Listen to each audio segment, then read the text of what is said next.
lot of players getting into improvising and soloing first learn the minor pentatonic scale. Sometimes just one shape, and sometimes all five.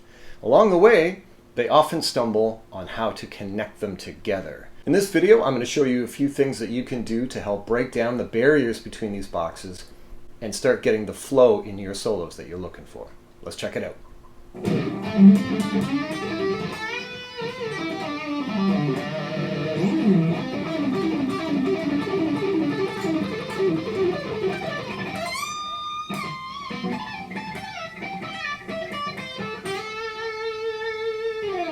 Okay, this first method is going to deal with connecting two adjacent boxes directly. So for this example, let's use shape 1. We'll do this in A minor, so we're going to be starting at the 5th fret. These are the classic shapes. They're also going to be included in the tabs below in the description, so check these out if you want a little more clarity on them. But basically what we're going to do here is we're going to play the 5th and 8th fret on the 6th string. That gives us A and C. We're going to have D and E on the 5th string, 5th and 7th. G and A on the D string, also 5th and 7th. C and D, 3rd string, 5th and 7th.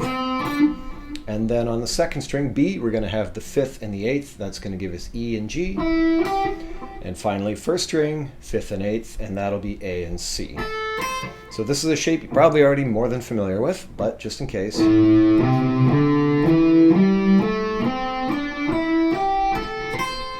And this is the shape that most people get most of their mileage from. So the next shape number 2, is going to start at the 8th fret, and we're going to have 8 and 10, which gives us C and D. Then we're going to have 7 and 10 on the 5th string for E and G.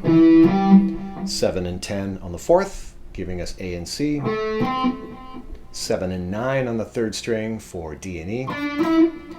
8 and 10 on the 2nd string for G and A, 8 and 10 on the 1st string for C and D again. So shape number 2. Okay, now the first thing I would do to start breaking the barriers between these and learning how to connect them is actually to limit yourself to a certain number of strings. Let's say 2 strings, and what we're going to do is we're going to play what occurs in shape 1 on strings 6 and 5, and then we're going to jump to what occurs in shape 2 on the same set of strings, 6 and 5. So for example, on the first couple of strings, we're going to have 5 and 8, 5 and 7. Let's say we'll play it twice. Then shift to the same set of strings, but shift to the 2nd position and play what occurs in that shape, which is 8 and 10, 7 and 10. So for the first thing you might want to try is this.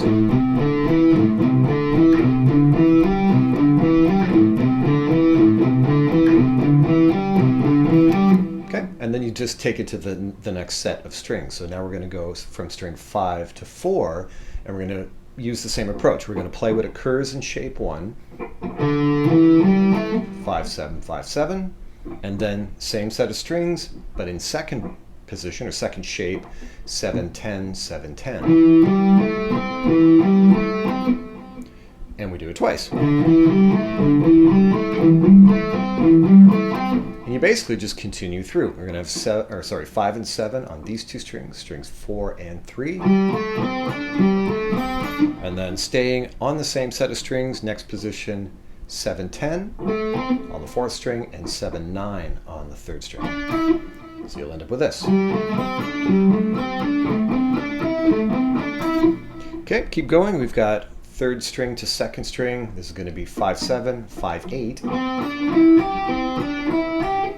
Shifting 7, 9 on the 3rd, 8, 10 on the 2nd. You'll notice I use opposing fingers here. I'm going to use index and 3rd for the 7, 9, and because 8 and 10 fall in between those frets, I'm going to use the fingers that we haven't used yet. It's a great little finger exercise too. Okay, and finally your last set of strings will be 5 and 8 on strings 2 and 1, and then 8 and 10 for shape 2 on the same set. So the whole thing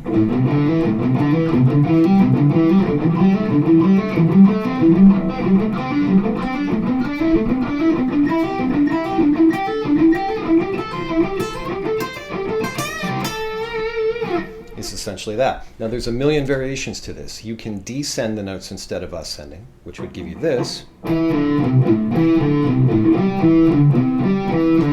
So instead of 5-8, 5-7 from 6 to 5, we're going to go for strings 5 to 6, and we're going to reverse the notes 7-5, 8-5, or E, D, C, A.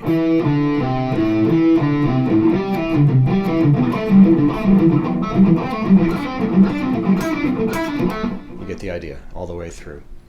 Another option, another possibility would be to ascend the first set of notes and then descend the second set.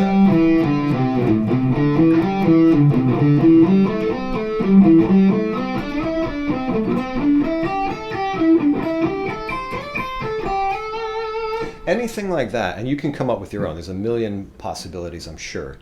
Anything like this is going to help you to start to see the similarities between the two shapes. They are both going to share a note in common, but you're also going to start to see how the lines really start to blur, and they just become one giant shape after a while.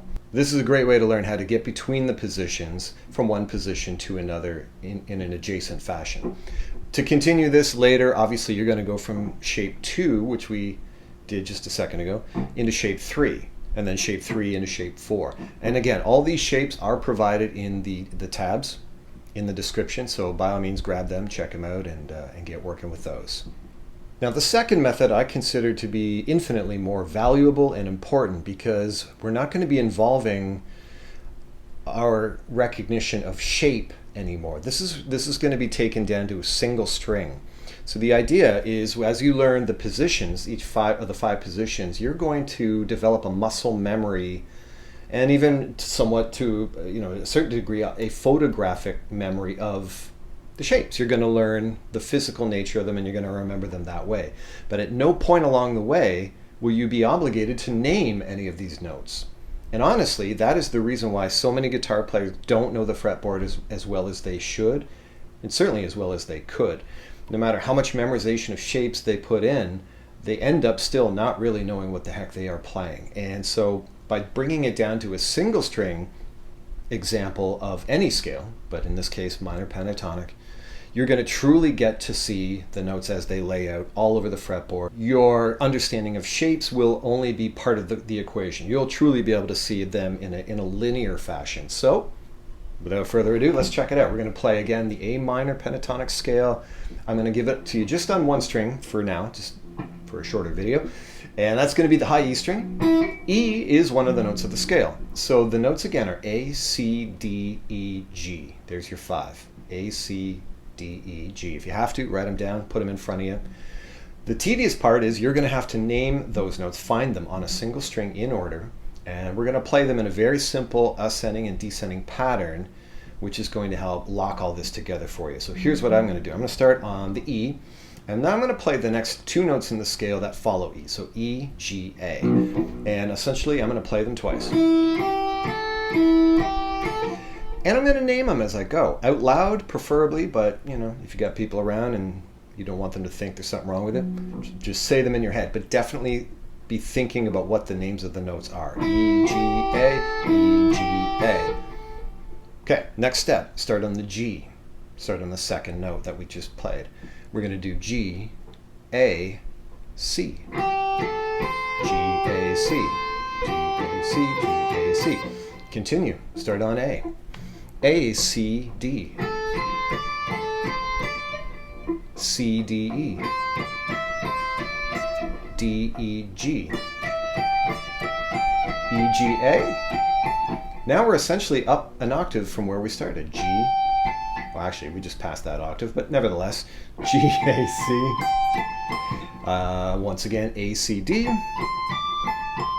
And if, like me, you have a 24 fret guitar, despite how kind of awkward it might be to be up here, we're going to do all the way to the high E.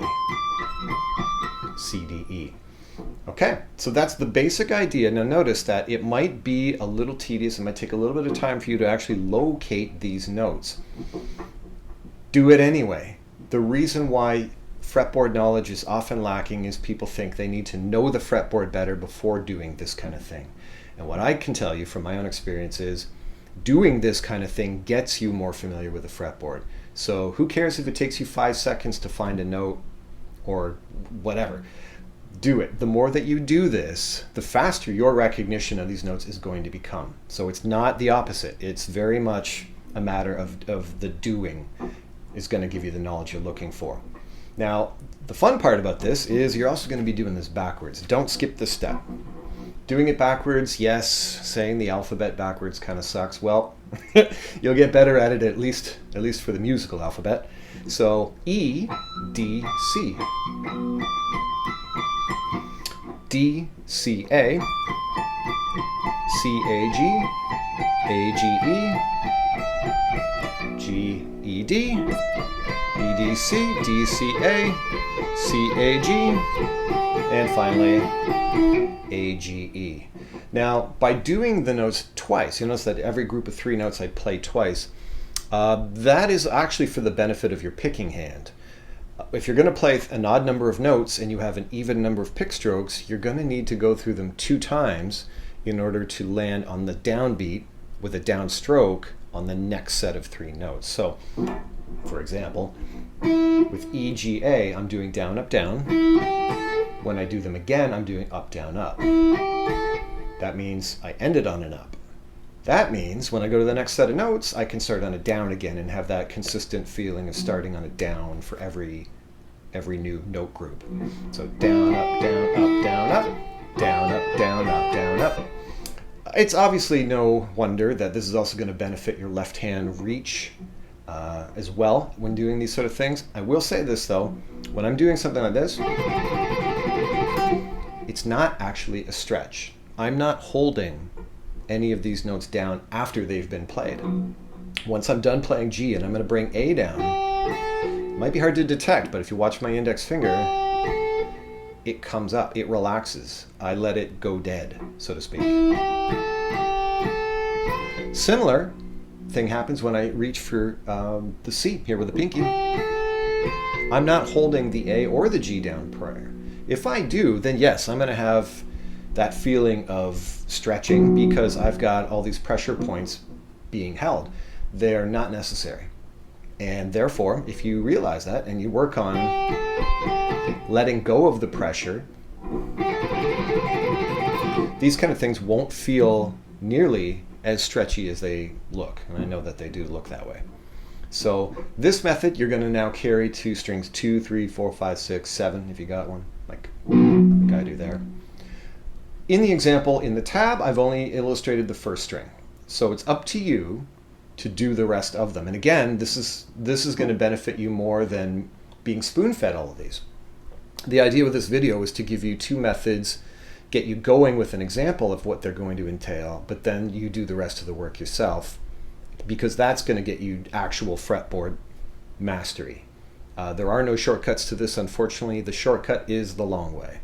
So believe me when I tell you that this is going to be helpful to you in the long run. By all means, let me know how this is going and check out some more videos of this nature in the link up here.